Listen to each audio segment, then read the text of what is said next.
ഭാരതത്തിന്റെ ഗ്രാമീണ കായിക വിനോദമായ കബഡിയെ നെഞ്ചോട് ചേർത്ത് പ്രവാസികൾ. Kasaragod Kundamkuzhi government higher secondary school പൂർവ്വ വിദ്യാർത്ഥി പ്രവാസി കൂട്ടായ്മയായ കൂട്ടം ആണ് അജ്മാനിൽ കബഡി ടൂർണമെന്റ് സംഘടിപ്പിച്ചത്.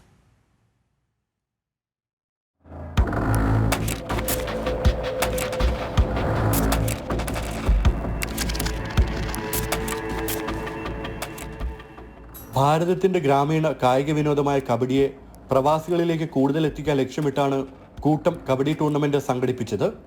UAE പ്രമുഖ 16 ടീമുകൾ കളത്തിലിറങ്ങി.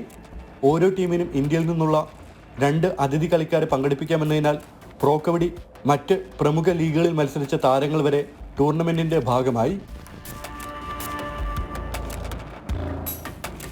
കൂട്ടം കബഡി നൈറ്റ് 2024 ഞങ്ങളുടെ 3ാമത്തെ സീസണാണ് ഇപ്പോൾ ഉള്ളത്.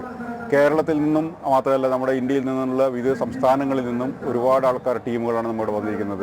16 അംഗ ടീമുകൾ അടങ്ങുന്ന ഒരു വലിയ ടൂർണമെൻറ്റാണ്. ഇപ്പം നിങ്ങൾക്കറിയാം, പുറത്ത് തന്നെ ആൾക്കാർ ഇതിൻ്റെ അകത്തോട്ട് കയറാൻ പറ്റാത്തൊരവസ്ഥയിലാണുള്ളത്. ഒരു 2000-ഓളം ആൾക്കാരാണ് ഇപ്പോൾ തിങ്ങി നിറഞ്ഞത്. ഈ സമയം 2 മണിയാണ്. ഈ സമയത്തും കൂടി തിങ്ങി നിറഞ്ഞ ഒരു സ്റ്റേഡിയമാണ് കാണുന്നത്. കൂട്ടം സംഘടിപ്പിച്ച 3ാമത് കബഡി ടൂർണമെന്റ് ആയിരുന്നു ഇത്തവണത്തേത്.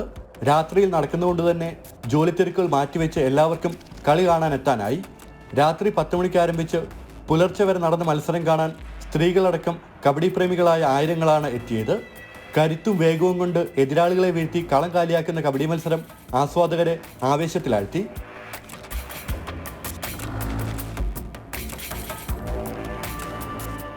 കബഡി വളരെ ഇഷ്ടമാണ്. അതുകൊണ്ടാണല്ലോ ഈ രാത്രി നമ്മൾ ഇവിടെ എത്തിച്ചേർന്നത് ഫാമിലി ആയിട്ട്. ഇത്രയും വൈകിട്ട് ഇവിടെ നിൽക്കുന്നുണ്ടല്ലോ, അപ്പോൾ ആ ഇഷ്ടപ്രകാരം കൊണ്ടാണല്ലോ. നല്ലൊരു ആവേശമാണ്. കമന്ററി കേൾക്കുമ്പോൾ തന്നെ നമ്മൾക്ക് നല്ലൊരു എനർജി. ഉറക്കമൊന്നും വരുന്നില്ല, ഉറക്കമൊക്കെ ഇല്ലേ ഇപ്പൊ. ഇത്രയും ലേറ്റ് ആയിട്ട് നിൽക്കുമ്പോൾ അതാണ്. കബഡിയെ സ്നേഹിക്കുന്ന കായിക പ്രേമികൾക്ക് മറക്കാനാവാത്ത അനുഭവം സമ്മാനിച്ചാണ് മത്സരങ്ങൾക്ക് തിരശ്ശീല വീണത്. ജനം, ദുബായ്.